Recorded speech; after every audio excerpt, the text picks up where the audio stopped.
हे पहा, यामध्ये बहुलक कसा काढायचा ते आपण बघूया. 3 ते 4 मार्कांचा प्रश्न आहे. बहुलक कसा काढा, एकदम सिंपल प्रश्न आहे. जास्त काय टेन्शन घ्यायचं नाही. बघा, सारणी दिलेली असते आपल्याकडे, फक्त हे सूत्र माहिती पाहिजे आणि या सूत्रासोबत F1 F0 F2 या सगळ्या किमती कशा काढायच्या ते आपल्याला माहिती पाहिजे. ते एकदा आलं की मग काय टेन्शन नाही. आता सुरुवातीला आपल्याला F1 शोधायचा असतो. F1 बहुलक आपल्याला काढायचं ना.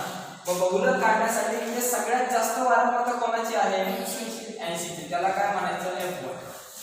कारण ज्याची सगळ्यात जास्त वारंवारता त्याला F1 आणि हा जो सगळा वर्ग जो आहे त्याला आपण म्हणणार बहुलकीय वर्ग. आता F1 च्या वर जो असतो त्याला काय म्हणायचं? F0 आणि त्याच्या खाली असेल त्याला F2. म्हणजे F0 F1 F2 एकाला काल मिळाला किती? F0 ची किंमत किती? 70. F1 ची किंमत किती? 80 आणि F2 ची किंमत किती?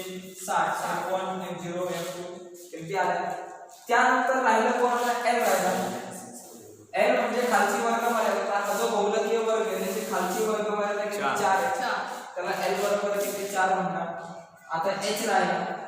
H म्हणजे वर्गांतर, त्या दोघांमधला अंतर, दोघांची वजाबाकी किती? 5 4 गेला 1, 5 4 गेला 1 राहिला.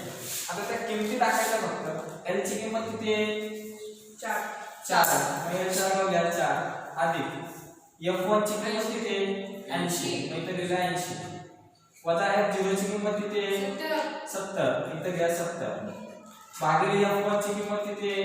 80. परत 80. 2 गुणिले F1 आहे ना, इथे 2 गुणिले F1 ची किंमत 80 वजा F0 किती आपल्याकडे? 70 आणि वजा F2 किती आहे? 60. इथे दिलं 60 गुणिले H ची किंमत किती आहे? 1. 4 आपल्या जागेवर 80 तून 70 गेले 10 आहे. 20 160 वजा इथं चिन्ह समान वजा वजा अधिक 70 आणि 60 झाले 130 गुणिले 1 काय नाही लिहिला तरी चालेल पण ठीक आहे. 4 अधिक 10 भागिले 160 मधून 30 गेले किती राहिले? 30 राहिले. हे 0 0 गेला किती राहिलं? 4 अधिक 1/3. आता 1/3 म्हणजे बघा इथं बहुलकाचा जर विचार केला, बहुलक बरोबर 4 अधिक 1/3 म्हणजे 3 ने काय करायचं? एकाला भागावा. 3 0 0 घेतला 3 3 9 9 परत 0 परत 3 3 9 परत 3 3 9 0.33 0.33 घेऊ आपण. ठीक आहे. 4.33 आहे. 4 अधिक 0.33 4.33.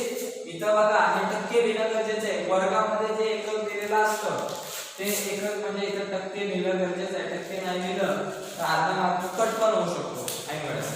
तर अशा प्रकारे हा बहुलक काढायचं सिंपल सूत्र माहिती पाहिजे आणि या किमती F1 F0 F2 L आणि H या किमती कशा काढायच्या हे कळालं आणि सूत्राचा वापर केल्यानंतर हे कॅल्क्युलेशनचा भाग सुद्धा येतो.